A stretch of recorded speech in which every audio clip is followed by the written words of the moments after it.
Hello friends. तो कैसे हैं आप सब। स्वागत है आप सबको इस यूट्यूब के प्लेटफॉर्म पे। तो आज मेथड पेपर मैथ का पढ़ना है, जो पैडागोजी होता है गणित में पाठ्यक्रम का निर्माण के सिद्धांत। यानी गणित के पाठ्यक्रम निर्माण में कौन सा सिद्धांत है, क्या उसमें कमी है, उसको हटाना है और उसको संशोधित करके एक बालक के अनुसार यानी बाल केंद्रित शिक्षा के अनुरूप इसको पाठ्यक्रम को बनाना है। तो इसको इसको पढ़कर हम जानते हैं। गणित में व्याप्त दोषों तथा वर्तमान में समाज की प्रयोग रहित विषय वस्तु को हटाकर छात्र, अध्यापक, समाज तथा देश की आवश्यकताओं के अनुकूल गणित पाठ्यक्रम का निर्माण किया जाना चाहिए। यानी गणित में व्याप्त दोषों तथा वर्तमान में समाज की प्रयोग रहित विषय वस्तु को हटाकर छात्र, अध्यापक, समाज तथा देश की आवश्यकताओं के अनुकूल गणित पाठ्यक्रम का निर्माण किया जाना चाहिए। किसी भी स्तर का पाठ्यक्रम निर्धारण करते समय सामाजिक एवं सांस्कृतिक आधार को ध्यान में रखना अनिवार्य होता है। गणित जैसे महत्वपूर्ण एवं दैनिक जीवन में उपयोगी विषय पर परिस्थितियों के बदलते स्वरूप का प्रभाव पड़ता है। अतः पाठ्यक्रम निर्माण में सिद्धांतों का ज्ञान होना चाहिए, क्योंकि इन सिद्धांतों के आधार पर ही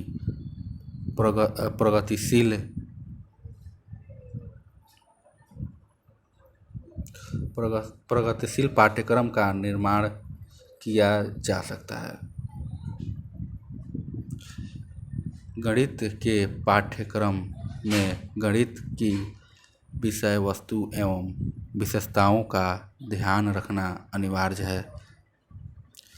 साथ ही पाठ्यक्रम में मनोरंजक पक्षों पर भी यथोचित स्थान दिया जाना चाहिए। अतः देश की परिस्थितियों के अनुरूप ही पाठ्यक्रम का होना चाहिए। देश की परिस्थिति जिस तरह है उसी तरह से पाठ्यक्रम का भी होना चाहिए, के अनुरूप ही होना चाहिए। ठीक है। छात्रों की आकाशीय शोध एवं अनुसंधान क्रियाओं आदि का ज्ञान होना चाहिए। पाठ्यक्रम निर्माण करते समय छात्रों के मानसिक परिपक्वता, रुचि, ग्रहण शक्ति तथा जिज्ञासा आदि का भी ध्यान रखना जाना चाहिए। ठीक है। क्योंकि पाठ्यक्रम से अधिक महत्वपूर्ण छात्र हैं, अतः पाठ्यक्रम निर्माण में छात्र की मनोवैज्ञानिक आवश्यकताओं पर विचार करना अत्यंत आवश्यक है। पाठ्यक्रम निर्धारण के मुख्य सिद्धांत इस प्रकार है। गणित पाठ्यक्रम बाल केंद्रित होना चाहिए। दूसरा, गणित पाठ्यक्रम गणित पाठ्यक्रम क्रिया प्रधान होना चाहिए। Action originated curriculum. विषय वस्तु को मनोवैज्ञानिक तथा तार्किक ढंग से होना चाहिए, सुव्यवस्थित करना।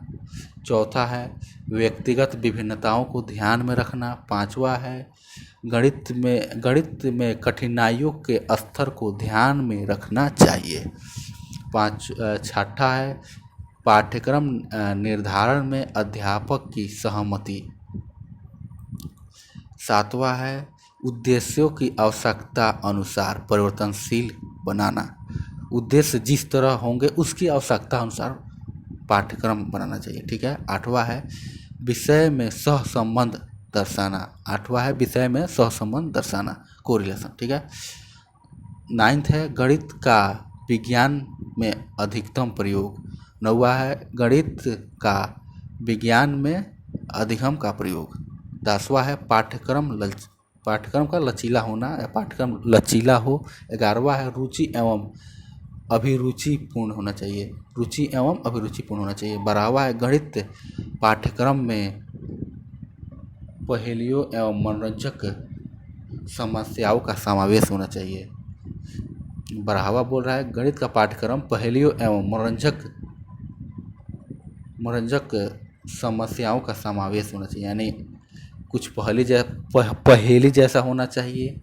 मनोरंजक का मतलब कुछ चित्र बनाकर उसको काउंटिंग करने जैसा वैसे समाहित इसमें करना चाहिए, उसका समावेश होना चाहिए। तो इसका 12 वाला का कहने का यही तात्पर्य। आज 13 नंबर जो है संस्कृति तथा सभ्यता के संरक्षण हेतु ज्ञान का सिद्धांत। चौथा है सामाजिक एवं सांस्कृतिक आधार। 15वां है उपयोगिता का सिद्धांत। 16वां है अनुशासनिक मूल्यों का सिद्धांत। 16वां है अनुशासनिक मूल्यों का सिद्धांत। सिद्धांत की उपयोगिता। अब इसकी उपयोगिता पर हम जानेंगे। पहला है छात्र को केंद्र मानने का सिद्धांत। वर्गमूल एक नूतन प्रकरण है जिसमें उन्हें रुचि होगी। प्रश्न जो है मानसिक स्तर का ही रखें। गणना हेतु छोटी संख्या का प्रयोग किया जाएगा या प्रयोग होना चाहिए। दूसरा है उपयोगिता का सिद्धांत। छात्र वर्गमूल निकालकर उसे विभिन्न परिस्थितियों में उपयोग करेंगे। विभिन्न प्रकरणों में जहां इसकी आवश्यकता होगी या आवश्यकता के अनुसार प्रयोग करके प्रश्न का हल करेंगे। उदाहरण के लिए वर्ग का क्षेत्रफल होने पर भुजा ज्ञात कर समझने के लिए। दूसरा है समीकरण में संबंध स्थापित करने में, यह उदाहरण था। अब फिर से तीसरा पॉइंट हेडिंग अनुशासनिक मूल्यों का सिद्धांत। वर्गमूल ज्ञात करने की दो विधियां हैं, अतः छात्र उस नियमितता से परिचित हो सकेंगे। उदाहरण के लिए 225 का वर्गमूल गुणनखंडन विधि से। तो हम इसको जनरल विधि से हम इसका लघुत्तम लॉसर निकाल लेंगे। एलसीएम बोला जाता है इसको। 225 को तो 3 से इसको लेंगे तो यहाँ पे गुणनखंडन जिस तरह होता है इसको 2 को पेयर जोड़ देंगे, 2 का पेयर ले लेंगे। यहाँ पे 3 है, यहाँ पे 5 है, यानी 3 से कटाएंगे तो 3 75 टाइम्स में आएगा। 75 गुणे 3 करेंगे तो आएगा। तो हमें आशा है कि आप सभी को लघुत्तम निकालने आता होगा, तो इसको समझेंगे और दोनों का पेयर जोड़ के यहाँ पे सिंगल करके इसको 15 यानी आंसर आपको तो ये आना चाहिए। तो कहने का सेंस यह है कि इसको उदाहरण के रूप में हम ऐसे इसको भाग विधि से समझाएंगे। 2704 का वर्गमूल विधि यानी भाग विधि से निकालेंगे। तो भाग विधि भी सबको पता ही होगा। आगे बढ़ते हैं। इससे बच्चों का अनुशासन के गुण का विकास होगा। चौथा क्रियाशीलता का सिद्धांत। मान बताइए। इस सिद्धांत के अंतर्गत छात्र स्वयं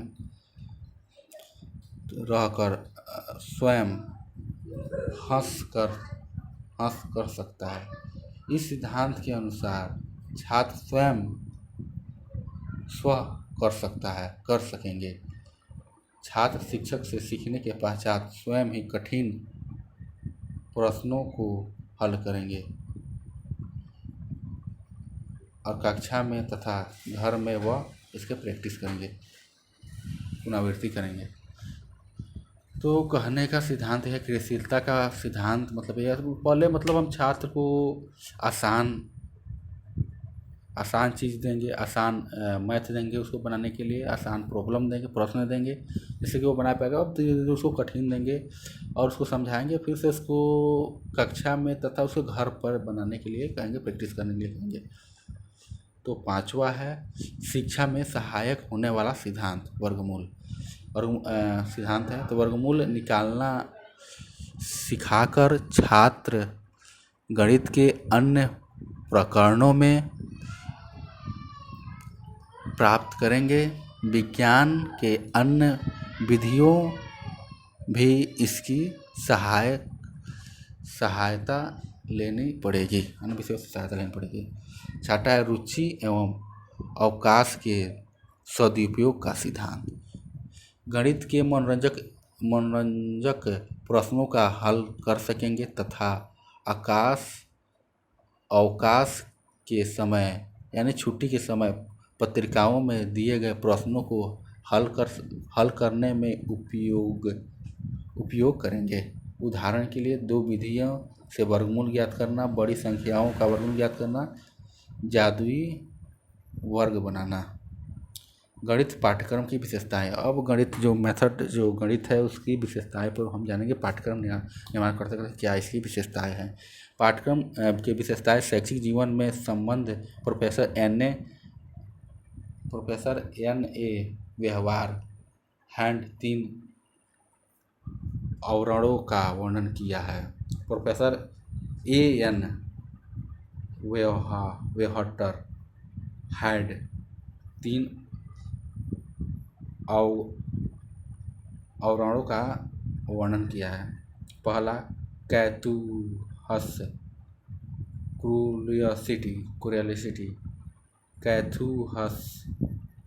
क्यूरियोसिटी यथार्थ, दूसरा है यथार्थ, तीसरा है सामान्यीकरण।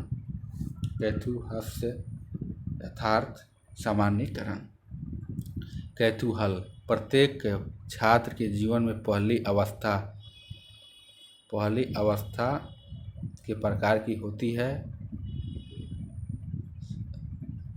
कि छात्र के मस्तिष्क में उसके अध्ययन विद्यमान विभिन्न कारणों, विचारों एवं अनुभवों का एवं उसके मन में जानने की जिज्ञासा होती है। इस प्रकार वातावरण द्वारा ही छात्र सीखता है। यह वातावरण की वास्तविकता को दिखाया गया।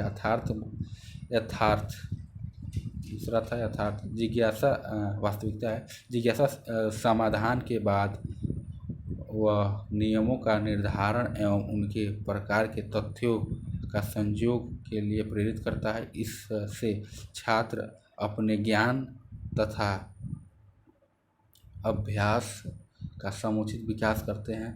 इस प्रकार छात्रों में एक सामान्यीकरण की प्रक्रिया प्रारंभ होती है। पाठ्यक्रम की विशेषताएं में है शैक्षिक उद्देश्यों की प्राप्ति। इसके अंतर्गत पाठ्यक्रम तथा शैक्षिक उद्देश्य की चिन्हित होते हैं तथा उन तक पहुंचने की कला का बोध होता है। सबसे इम्पोर्टेंट विशेषता यह है शैक्षिक उद्देश्यों की प्राप्ति करना। उसका मनोवैज्ञानिक आधार। पाठ्यक्रम छात्र की विभिन्न योग्यताओं, रुचियों एवं अभिवृत्तियों के अनुरूप बनाया जाता है, अतः यह मनोवैज्ञानिक आधार की पूर्ति में सहायक है। क्रियाशीलता आधारित। यह सक्रियता एवं छात्रों की क्रियाशीलता पर आधारित है। चौथा अनुकूल पाठ्यक्रम के साथ संबंध। अनुकूल जिस तरह का पाठ्यक्रम होना चाहिए उसके अनुकूल होना चाहिए। यहाँ पे छात्र के प्रत्येक स्तर के अनुकूलन पाठ्यक्रम से जुड़ा हो, अतः इससे आगे बढ़ने एवं प्रगति के अवसर प्राप्त हो। पांचवा विषयों में यह सहसंबंध। इससे प्रत्येक विषय के साथ गणित के विषय से जुड़े होते हैं, अतः उनका भी बोध होता है। जैसे त्रिकोणमिति के अंतर्गत बीजगणित, गुणनखंडों का प्रयोग किया जाता है, ऐसे जैसे है। छठा अनुसंधानात्मक प्रवृत्ति में सहायक। पाठ्यक्रम अनुसंधान प्रवृत्ति में सहायक है। छात्र अनुभव एवं क्रियाओं के आधार पर बने तथ्यों को पाठ्यक्रम के स्थान देता है। सातवां, जीवन उपयोगी होना चाहिए। गणित का ऐसा महत्वपूर्ण विषय होना चाहिए जो दैनिक जीवन में प्रयोग किया जाना चाहिए। उनके अनुसार समस्याओं के समाधान के लिए आवश्यक होना चाहिए, जैसे क्रय विक्रय, लाभ हानि, क्षेत्रफल, प्रतिशत इत्यादि। यानी जो पाठ्यक्रम होना चाहिए वो हमारे दैनिक जीवन में व्यवहारिक होना चाहिए। विशेषताएं आदि तो दैनिक जीवन में समस्याओं आती है, समस्याओं करता है। आठवां, पाठ्यक्रम द्वारा कौशल, स्किल थ्रू द कैरिकुलम। इस प्रकार के पाठ्यक्रम द्वारा कौशल का विकास होता है। नौवां है, परिस्थितियों में के अनुसार लचीलापन। इस प्रकार के पाठ्यक्रम के अलग अलग परिस्थितियों के अनुरूप लचीलापन होना चाहिए, ताकि इसके द्वारा छात्र इस प्रकार के वातावरण भी इसी के द्वारा होता है। विभिन्न व्यवसायों का ज्ञान होना चाहिए। पाठ्यक्रम के द्वारा छात्रों को विभिन्न प्रकार के व्यवसायों को उचित ज्ञान प्राप्त होना चाहिए। 11वां, उपयोगिता पर आधारित। पाठ्यक्रम हमारे दैनिक जीवन में अनेक महत्वपूर्ण कामों आने वाले प्रकरणों में सम्मिलित होना चाहिए। जैसे विद्यार्थी अपने दैनिक जीवन परिस्थितियों एवं अनेक चुनौतियों का सामना करके प्रत्येक तरह से सक्षम बने। इससे छात्र की मानसिक शक्तियों को भी विकसित करना समुचित अवसर प्राप्त होता है। ठीक है, तो यही है, यह काफ़ी लंबा हो गया। तो यह एग्ज़ाम के दृष्टि से बहुत ही महत्वपूर्ण है, तो इसको हम अध्ययन कर लेंगे अपने एग्ज़ाम के पर्पज़ से।